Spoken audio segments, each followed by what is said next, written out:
Hello students and my dear friends. आज की class के अंदर हम जो टॉपिक डिस्कस करेंगे सी प्लस प्लस प्रोग्रामिंग से रिलेटेड वो है आपका रेफरेंस वेरिएबल। रेफरेंस वेरिएबल क्या होते हैं, कैसे हम इन्हें यूज़ में लेते हैं, क्या इनके बेनिफिट्स हैं प्रोग्रामिंग के अंदर। तो ये थोड़ी जो हाइलाइट्स हैं वो हम इस वीडियो लेक्चर के अंदर जो है वो डिस्कस करेंगे। फर्स्ट ऑफ ऑल यदि आप वीडियो देख रहे हैं और आपने अभी सब्सक्राइब नहीं किया है चैनल को तो एक बार आप इसे सब्सक्राइब करिए, जिससे कि अपडेटेड जो वीडियोस हैं वो आप तक पहुंचते रहें, और बेल आइकन को प्रेस करना आप मत भूलिएगा। ओके, चलिए टॉपिक पे आते हैं। देखिए, जो टॉपिक हमें यहाँ पे डिस्कस करना है वो है हमारा यहाँ पे रेफरेंस वेरिएबल। तो सबसे पहले हम रेफरेंस वेरिएबल के बारे में थोड़ा सा देखते हैं। रेफरेंस वेरिएबल क्या होता है? देखिए, सपोज करिए मैं एक वेरिएबल, सिंपल आप C plus plus programming language सीख रहे हैं। सी लैंग्वेज यदि आपने सीखी हुई है, कोई भी प्रोग्रामिंग लैंग्वेज आपने सीखी हुई है, तो उसके अंदर हम वेरिएबल को पहले डिफाइन करते हैं। मैंने एक वेरिएबल बना लिया इंटीजर टाइप का ए, और उसकी वैल्यू मैंने यहाँ पे दे दी है 5। होगा क्या, मेमोरी के अंदर एक ए नाम का वेरिएबल बनेगा, और उस ए नाम के वेरिएबल के अंदर जो वैल्यू जाएगी वो कितनी जाएगी, आपकी 5 जाएगी। जिस तरीके से पिक्टोरियल यदि हम रिप्रेजेंटेशन करें, इंटीजर टाइप का ए वेरिएबल बना है, उसकी वैल्यू कितनी 5, तो मेमोरी के अंदर एक ब्लॉक बनेगा, उस ब्लॉक का नाम क्या है, ए है। ठीक है, और उसका जो मेमोरी एड्रेस है वो मैंने अज्यूम कर लिया कि भाई ये जो वेरिएबल है आपकी 100 मेमोरी लोकेशन पे बन रहा है।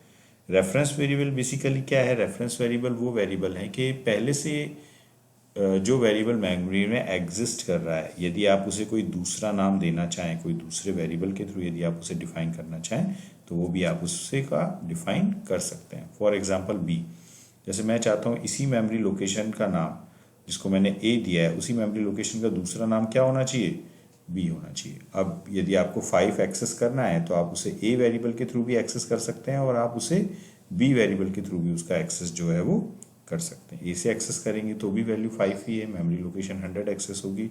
बी से यदि आप एक्सेस करेंगे तो भी मेमोरी लोकेशन 100 ही एक्सेस होगी, और वैल्यू भी उसकी कितनी रहेगी, आपकी 5 ही रहेगी। तो ए और बी में से आप कोई भी वेरिएबल यूज़ करिए तो एक्सेस जो है वो आपको 5 का मिलेगा।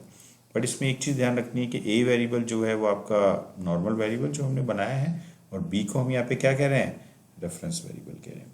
तो सबसे पहले हमें ये सीखना पड़ेगा कि रेफरेंस वेरिएबल हम कैसे बनाते हैं और किस तरीके से हम इसे प्रोग्रामिंग के अंदर यूज़ में लेते हैं।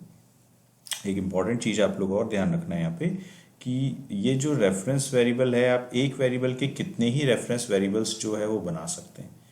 जितनी मर्जी चाहे आप रेफरेंस वेरिएबल बनाइए, ये आपकी अब प्रोग्रामिंग रिक्वायरमेंट के ऊपर थोड़ा सा डिपेंड करेगा कि कितने रेफरेंस वेरिएबल आप उसके बनाते हैं। चलिए थोड़ा सा प्रोग्रामेटिकली कोडिंग के थ्रू हम इस चीज़ को समझते हैं कि कैसे हम इस काम को कर सकते हैं। यस, चलिए मैं एक छोटा सा कोड आप लोगों के सामने लिख रहा हूँ, ध्यान दीजिएगा एक बार। हैश इनटू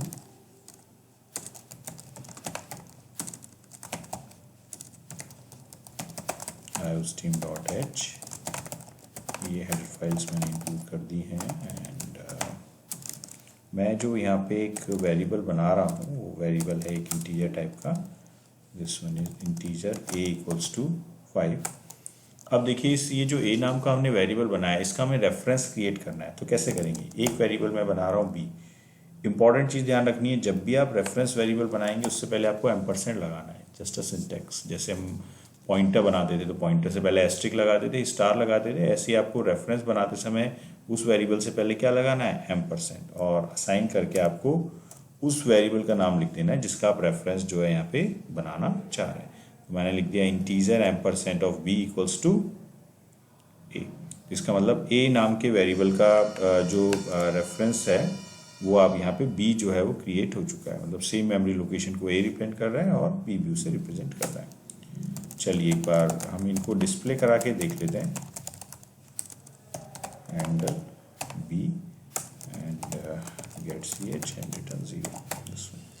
अब देखिए यहाँ पे मैंने ए को भी डिस्प्ले कराया, बी को भी डिस्प्ले कराया, सेम मेमोरी लोकेशन को पॉइंट कर रहे हैं, तो ए की वैल्यू भी 5 ही डिस्प्ले होगी और बी की वैल्यू भी 5 ही डिस्प्ले होगी। ठीक है, मैं प्रोग्राम को रन करा रहा हूँ। ये देखिए, ए वेरिएबल की वैल्यू कितनी आ रही है, 5। बी वेरिएबल की वैल्यू भी कितनी आ रही है हमारे पास, 5 आ रही है। इसका मतलब दोनों जो वेरिएबल हैं आपके सेम मेमोरी लोकेशन को जो है वो पॉइंट कर रहे हैं। क्लियर? बट यहाँ पे जो a है वो आपका नॉर्मल वेरिएबल है और b जो वेरिएबल है वो उसी वेरिएबल का हमने रेफरेंस जो है वो क्रिएट किया। अब यहाँ पे एक छोटी सी चीज़ देखिए, मैं इस प्रोग्राम के अंदर ही चेंज कर रहा हूँ। मैं a वाले वेरिएबल के अंदर 5 की जगह 10 जो है वो डाल देता हूँ। a वाले वेरिएबल के अंदर मैंने 10 स्टोर करा दिया, तो ऑब्वियसली 5 रिप्लेस हो गया। अब जैसे ही वेरिएबल्स के अंदर से 5 रिप्लेस हुआ, a वेरिएबल का दूसरा नाम क्या है? b है। तो जैसे ही आपने a के कंटेंट को रिप्लेस किया है तो वैल्यू ऑटोमेटिकली b के लिए भी चेंज हो जाएगी। ये फिर दोबारा से हम एक बार डिस्प्ले करा के देख लेते हैं। दिस वन देखिए, मतलब इस प्रोग्राम का आउटपुट क्या आएगा? पहले वैल्यू 5 थी तो 5 5, फिर a के अंदर 10 हो गया तो a की वैल्यू भी 10 और b की वैल्यू भी 10।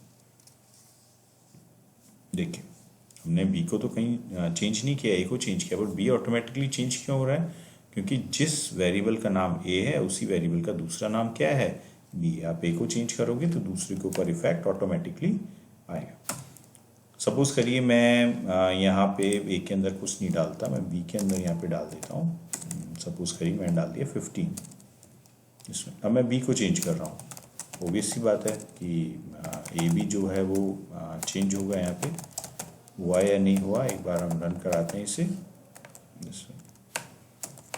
तो अब इस प्रोग्राम का आउटपुट क्या आएगा? पहले a और b की वैल्यू 5 5, उसके बाद हमने a को चेंज किया 10 तो a और b की वैल्यू 10, फिर b के अंदर हमने कितना डाला? 15, तो a और b की वैल्यू कितनी होगी आपकी? 15 हो गई। रन कराते हैं, देखिए वैल्यू 5 5 10 10 फिर 15 15। तो यहाँ पे इस एग्जांपल के थ्रू जो मेरा रेफरेंस वेरिएबल को समझाने का कंसेप्ट है वो क्या है कि reference variable is just another name of existing variable. जो भी वेरिएबल आपने बनाया उस वेरिएबल का यदि आप कोई दूसरा वेरिएबल सेम मेमोरी लोकेशन को कोई दूसरा नाम देना चाहते हैं तो आप दे सकते हैं। बस ध्यान में रखने वाली चीज़ क्या है कि उस वेरिएबल से पहले आपको सिंटैक्टिकली लगाना क्या है? एम्परसेंड लगाना है। तो उस वेरिएबल से पहले एम्परसेंड लगाइए, असाइनमेंट लगा के वो वेरिएबल लिख दीजिए जिसका आप रेफरेंस जो है वो क्रिएट करना चाहते हैं। तो मैं समझता हूँ कि इस वेरिएबल से आपको रेफरेंस वेरिएबल का जो कंसेप्ट है वो समझ में आ गया होगा। बाकी आगे के जो टॉपिक्स हैं वो हम नेक्स्ट वीडियो के अंदर जो है वो हम डिस्कस करते हैं। ठीक है, thank you all of you.